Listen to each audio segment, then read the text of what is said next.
اللہ اللہ اللہ۔ تو ان کو کافر بادشاہ کے سامنے پیش کیا گیا۔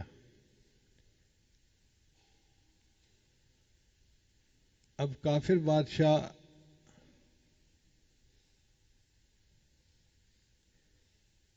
ان سے بڑا متاثر تھا۔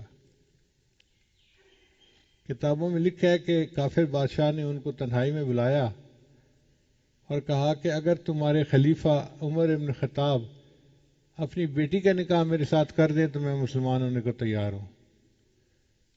تو اس صحابی نے جواب دیا، بھائی میں تو فیصلہ نہیں کر سکتا، یہ تو مولانا سے میں پوچھ کے ہی بتا سکتا ہوں۔ خیر اس کے بعد ان کو چھوڑ دیا گیا۔ وہ مدینہ طیبہ واپس آئے اور انہوں نے آ کے حضرت عمر رضی اللہ عنہ کو بتایا کہ حضرت اس بادشاہ نے میرے سامنے کہا تھا اگر تمہارا خلیفہ اپنی بیٹی سے میری شادی کر دے تو میں کلمہ پڑھنے کو تیار ہوں۔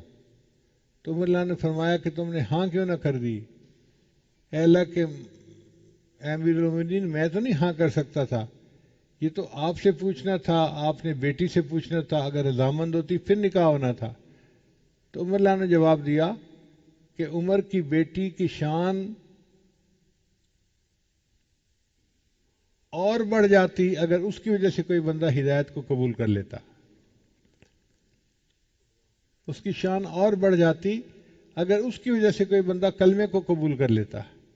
اس کا مطلب یہ کہ کلمے کو پڑھ لینا کسی بندے کا بہت بڑا عمل ہے۔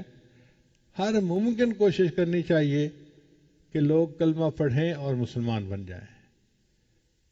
علماء نے لکھا ہے کہ یہ ہدایت اتنی اہم چیز ہے کہ اگر کوئی بندہ کافر ہے اور وہ کسی بندے کے پاس آ کے کہتا ہے کہ مجھے کلمہ پڑھاؤ میں مسلمان ہوتا ہوں، اور آگے سے یہ بندہ یوں کہہ دیتا ہے کہ ذرا سوچ لو اچھی طرح، تو جس نے آگے سے کہا نا سوچ لو اچھی طرح فقط کفر، یہ بندہ خود کافر ہو گیا۔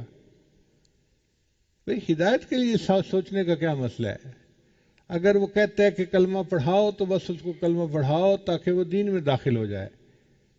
تو اس ہدایت کو معمولی نہ سمجھیں، یہ مسئلہ بڑا نازک ہے، اور اللہ سے دعا مانگیں کہ اے اللہ آپ ہی کی توفیق سے ہم نے کلمہ پڑھا اور آج ہم مسلمان ہیں، اب ہمیں پوری زندگی اس کلمے کے اوپر جمائے رکھیے گا، ہماری آنے والی نسلوں کو دین کے لیے قبول کر لیجئے گا۔ فکر مند ہونا پڑتا ہے، بے فکری سے انسان محروم ہو جاتا ہے نعمتوں سے۔ تو ہدایت کے لیے ہم فکر مند ہوں کہ یا اللہ آپ کی یہ نعمت ہے ہمارے پاس موجود ہے، اب ہمیں موت تک اس نعمت کی حفاظت کی توفیق عطا فرما دینا۔ اور شیطان ہر وقت اس کوشش میں لگا ہوتا ہے کس طرح بندے کو دین سے ہٹائے، دین سے ہٹائے، دین سے ہٹائے۔